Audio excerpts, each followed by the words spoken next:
Today we'll continue doing two-digit addition with regrouping.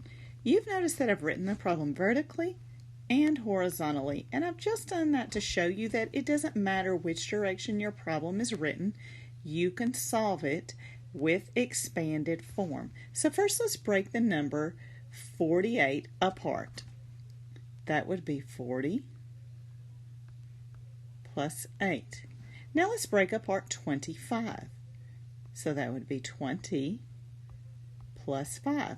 So now we have broken it apart into our tens digits and our ones. Now you can add these. It doesn't matter which one you do first. You can add the tens and then the ones, or you can start at the ones and then add the tens. I'm going to go ahead and add my tens. 40 and 20 is 60. We've had a lot of practice with that mental math. I know 4 and 2 is 6. So 40 plus 20 is 60.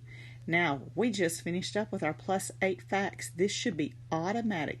You should know that 8 plus 5 is 13. Now it's time to look at that regrouping. This is supposed to be my ones digit, but if you'll notice I have 10 here. That is a 10. So that 10 needs to join up with these 10s. So that means I would have 70 plus 3, so my answer would be 73. Let's try another problem. All right, my next problem is 27 plus 64. Go ahead and write this in your journal. Now let's think about, how do I break that number apart? How many tens are there? There's 2 tens, which is 20, and 7 ones. So let's break that apart into 20 plus 7. Now 64, how would I break that apart? Listen to how I say it, 64. So yes, my 6 tens, 60 plus 4, my 4 ones. Now I'm going to add all this together. So first I'm looking at my ones. Like I said, last time I did the tens, this time I'm going to do the ones. It doesn't matter. I should automatically know 7 plus 4 is 11 because I've worked on my fact fluency facts. 20 plus 60. I know 2 plus 6 is 8.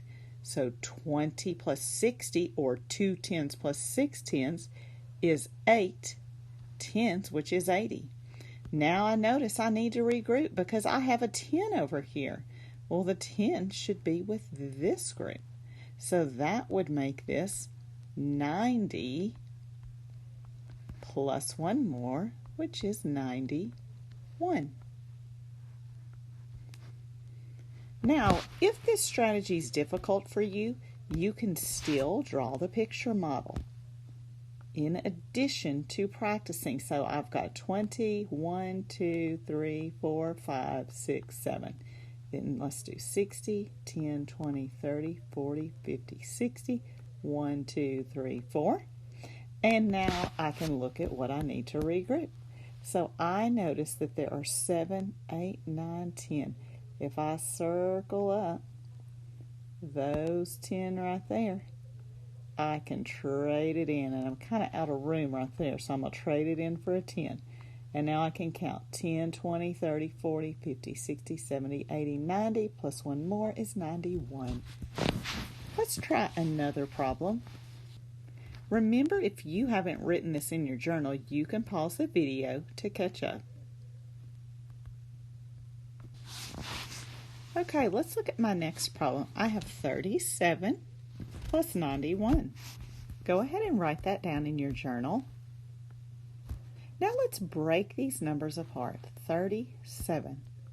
So I'm going to break that apart into 30 plus 7. Now let's break apart 91. What should it be?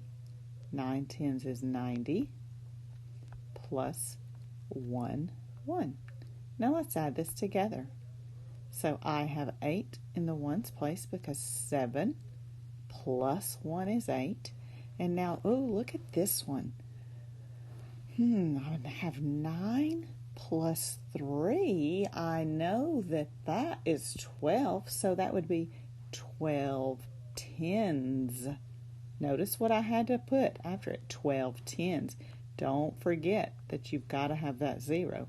So this one is a little different. It's pretty easy to add the 8 to the 120, but if we needed to, we can move that 100 over, and we would have had 100 plus 20 plus 8, because we took